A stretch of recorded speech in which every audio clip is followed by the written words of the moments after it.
Qubada 2 fevral Azərbaycan Gəncləri Günü münasibətilə Quba rayon İcra Hakimiyyətinin, Quba Xaçmaz Regional Təhsil İdarəsinin, Quba Xaçmaz Regional Gənclər və İdman İdarəsinin birgə təşkilatçılığı ilə Bəşir Səfəroğlu adına Quba rayon Mədəniyyət Mərkəzində tədbir keçirilib. Tədbirdə Quba rayon İcra Hakimiyyətinin, Quba Xaçmaz Regional Təhsil İdarəsinin, Quba Xaçmaz Regional Gənclər və İdman İdarəsinin məsul şəxsləri, təhsil işçiləri, gənclər, könüllülər və tələbələr iştirak edib.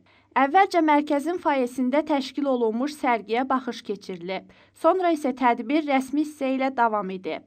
Çıxış edənlər əsası ümummilli liderimiz Heydər Əliyev tərəfindən qoyulmuş Dövlət Gənclər Siyasəti, Ulu Öndərin 1997-ci ilin fevralın 2-sində imzaladığı fərmana əsasən Azərbaycanda Gənclər Gününün təsis edilməsi, hüquqi və dünyəvi dövlət quruculuğu prosesində müxtəlif illərdə gənclər siyasətinin ayrı-ayrı istiqamətləri üzrə müvafiq sənədlərin imzalanması, 44 günlük Vətən müharibəsində Müzəffər Ali Baş Komandan Cənab İlham Əliyevin rəhbərliyi altında Azərbaycan ordusunun sıralarında vuruşan qəhrəman gənclərimiz və məhz onların rəşadəti sayəsində əldə olunan şanlı zəfər sayəsində xalqımızın 30 illik həsrətdən sonra tarixi torpaqlarına qovuşmasından bəhs ediblər. Sonra ayrı-ayrı sahələr üzrə fərqlənmiş bir qrup gəncə fəxri fərmanlar təqdim edilib. Tədbir bədii hissə ilə davam edib. Nüşabə Baxşıyeva, Cəmil İsayev, Çingiz Qədimov, xüsusi olaraq Denas TV üçün.